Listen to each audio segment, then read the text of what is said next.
So let's talk about fucking Wacko, homeboy. You know we want to talk about. Let me tell you what the good thing about Wacko is. This is what I'm trying to always find the positive and the negative, right? Right. And when the good thing about Wacko is that you're sitting right here. That me and Nate Dogg had a conversation. That me and a couple of his homies had a conversation. Me and a couple of brothers from dude, I got phone calls from a lot of his homies. I got phone calls from a lot of brothers from all over the country. Right. And the message, not one called me up talking about this pyro. I'm gonna fuck you up. Nobody act like him. Nobody act like. He is entertaining as fuck. I'll give him that. He is. Because that's how pyro. I was fucking with my wife that whole week. I was like, that's how pyro. You better stop. I was like, dude, it's fucking comical. It is. That fool It should be is. on WWE. Fucking Oh yeah, Wacko, he should. that's how You know pyro. what? I could see him being on there next. Right? Hey, don't fucking what's him gonna take him? McMahon will take him. Yeah, he's a character. He you know, and that's not to say he ain't from where he's from. No, or he no, ain't, no. but he got entertaining quality about his Jesus. personality. But the sad part is, it's if the core group is negative, it's really a negative. Fucking, right. Like you said, he'll say something. He do the same thing Charleston White say. They'll say something, and then later on they'll say it, but they won't say it like how they said it. You know when people be like, say what you say, how you said it when you said it. They don't do it like that. They gonna say it, but it's gonna be like, It's not gonna look, have bro, that anger all in it. I was saying was this. Yes. And it's like, why you didn't just say it like that the first time? It wouldn't have been that much confusion. Yes. You know, and I understood where he was coming from as far as his hood and what they go through. But my thing is this, homie. Tres is not from the hood that you beef with. Yes. He's from way over there. Yeah. So why would you try to take that out on him and say we don't mess with y'all? Okay, you signed Blueface. Blueface is not a Crip from the Valley. He's from LA. Yes. You know what I mean? Yes. So it's like, it's not like it's your immediate enemy. So he could have, even if he don't want to sign him, that's cool, homie. But he literally said, put it like this: we don't fuck with y'all. Well, who was we? Because you don't speak for us. Yes, homie. You don't speak for us, homie. Now you want to double back and say, oh no, I didn't say that, and I'm gonna help you. It's like, come on, bro. We know what you said. Yeah, I put that one, and I got a lot of comments. He never said all Mexican. It's like, but dude, look at the undertone of what he No, was and saying. at first I thought he didn't either. Remember I said it. I was Yes. like, nah, it wasn't like that. And then I went back and listened to it again, and I was like, he said that, homie. Now I had to come back on there and correct myself. Yeah. Oh yeah, he did get racist towards the end. But like I was saying, the good thing about Wacko was he brought us together. He Right. brought that conversation to the table. But now we're as grown folk actually having a conversation about Right. race stuff and all that stuff. And one thing I know, and it's always, oh, the Southerners are racist. Homie, it's gang banging. Right. Gang banging is a huge hypocrisy in itself, right? Because one minute I'm gonna kill you on the streets, the next minute I'm in jail, and now you the guy that might save me from getting killed from these other guys. Exactly. So it's a big hypocrisy. But I'm gonna tell you where the racist thing comes from. Shoot. Why we think that. Shoot. And I don't think that as far as every individual, but I think the mindset behind the wall is racist. You know, there's no secret that blacks and whites have a heated history. Yeah. There's no secret. These guys are the Aryan Brotherhood. Or whatever. My bad. I don't even like to We'll say beep that out. titles. Beep. Yeah, I don't like to say titles. Yeah, me either. But they represent that type of ideology, right? So it's like this. If he was hanging out with a snitch, right? Would you think you would label him that, right? That's the street mentality that you hang with a street. course. You I'm are, not fucking with all him. right. Yeah.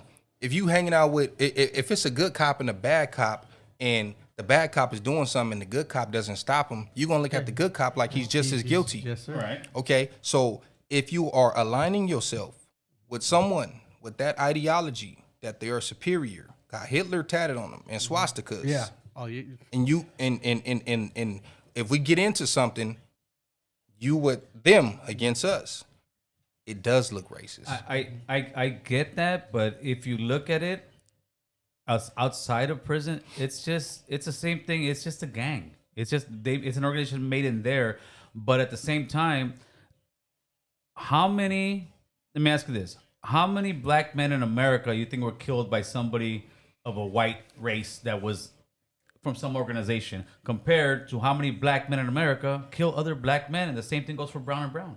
We kill each other so much higher rate, brother. We do, But I think they had such a head start with slavery and after slavery, Right. The Jim Crow era and the KKK establishing themselves to take out black people who they thought were a threat, who just wanted to buy land and get an education and Yes. be No, I get considered that. equal. Don't know how that's a threat to you, but I think they had so much of a head start and killed so many of us. Like, I don't even think gangbanging has caught up to that. No, not at all. The biggest gangbangers in the world are white Americans. Yeah, They are. And then even now with the police shooting innocent blacks all the time and browns all the time, but they had such a long head start. Gangbang, come on. All right, the Vice Lords and all that stuff may have came out a little bit before the Crips and the Bloods. 69, the Crips came out. Right. You telling me that from 69 to 2022 that we've killed more than they did from the beginning of time? Yeah, right. No, and but- that's why when Charleston White tried to say that gangbang was worse than slavery, even Vlad told him, I got to stop you. Oh yeah, it's no, crazy. yeah. It's crazy. He's a shock jock, but Yeah. But the thing is this: this is now that's a great point you made, but it's almost like the enemy is my friend, right? To a Right. point. That's what that is. It's people don't get along the way. But we are not enemies. Because let me tell you something. A lot of times on the street, black and brown, we live in the same communities, right? Sir. We coexist. Someone will go to prison and come home Racist. and Oh, preach yes, that to their yes, little yes, homies who yes. never been to prison. So what is the only difference from prison to the street?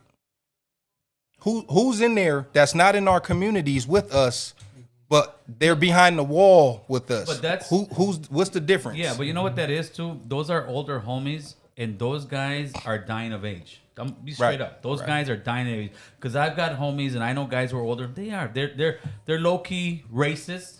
They still have a certain thing, but there's people like Wacko that he still have that low key racist shit on him. He does. He's got that prison one. But let me tell you our side of the story. Now, this is what's beautiful about this.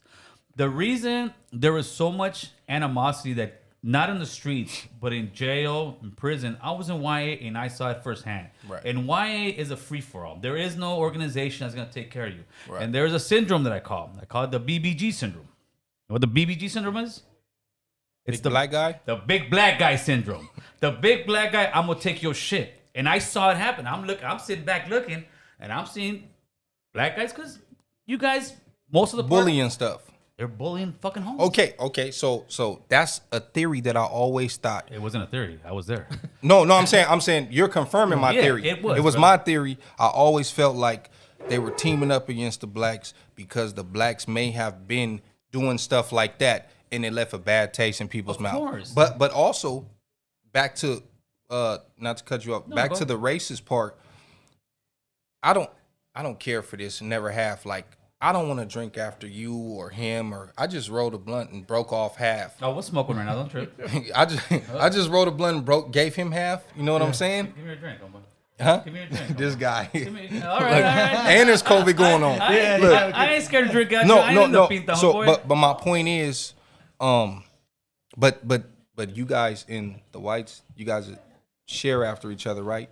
Now, When I was in YA, never. not in prison they would. No, in the county they would. Well, maybe certain people, but a lot of times, especially in the county jail back in the days, the whites were getting the blues from everybody. Yeah, I know. From everybody, brother. But the same thing in the county jail in Los Angeles in the 80s, the Crips were the most aggressive gang there. Yeah. They were deep as fuck. Yeah. They were deeper than us. They were, and again, and it was scandalous. Keep it real. yeah, let's keep it let's real. keep it real. They were fucking us up. The Bloods did not walk the main line in the county in the 80s. I think they heard. started walking like in the 90s. And it Yeah, wasn't like yeah. there was no punks. It was because the Crips just It's had too a many show. of 'em. It's too many of them. We were walking it, but we were getting fucked up. Right. But then when the table started turning, it's almost like nature. You got lions, they're big dogs or this and that. And what does nature do? They'll give hyenas, but they're bigger numbers or whatever animal. So with us, what happened was eventually our power is in numbers. Our power is our organization, how we organize. And we sit Right. there and say, fuck these guys. Strategic. Yeah, very strategic. And what ended up happening is the tables turned. And what happens when people get power? They become aggressive. Yeah. And for the 90s, yeah, we got aggressive as fuck. We got our run back. And that's when you had black people, or not like black families in front of the LA County protesting. They're fucking killing our sons. Right. And us, as gangbangers, are like, the fuck you crying for? You fools were fucking us up for the last 10 years. Now Right. you're getting it. Right. And then that narrative. But like you said, when they were fucking y'all up, Was it more so just bullying? And when the 90s came, it started looking like even innocent blacks were randomly getting shot. That wasn't even gang members. That became the problem. See, what you don't see, and I don't post anymore, is the amount of attacks that African Americans do to Latinos also. Oh, I know. Just yesterday, I already posted in the news, South Central LA, a paisa's walking by, two brothers go at him. I think they shot him and killed him. He's just a paisa. Shot him and killed him for no fucking reason. So automatically we're like, they killed him because he's brown. And that happens all the time. There was another murder that a brother did. I think they called it the something massacre. He went and killed like 4 people. 49th Street. 49th Street massacre. Yeah. One of the kids was like 9 years old or something. So Yeah. it happens on both sides. Yeah, it does. It does, because he was literally riding down the street just targeting anybody that was Mexican. It happens. Like, even the people that he shot didn't even look like gang members. It was like, bro, what are you doing? But And no disrespect to that dude. I don't know him. of course not. But the difference is this now. Back in those days, we just were on our side. I would have never talked to you. You guys were different in San Diego. But let's say you're in certain jails. I'm not fucking with you. You're making, it's like the mentality is don't talk to him, don't fuck with him. Why? Because then I get to dehumanize you. Right. And that way it's easier for me to attack you. Right, And exactly. it's just exactly. typical army If shit. you don't know your enemy, you're gonna be quicker to Yes. all of them. Don't Yes. care. Yes. You know? Yes. Like, I seen it was a Gangland some years back. Remember that show Gangland? Of course. And the one guy was like, he wanted to put all black people in a hole or something and throw a bomb in. Well, that was. some, I think that was once from. I remember that one. it was the I don't know if it's the racial war one or if it was the F-13. It was one. the F and East Yeah, Coast. he said he just wanted to throw a grenade and kill all black Yes, people. yes. And then he said once he started going to church and being around black people, he like, oh, I was tripping. I was misled.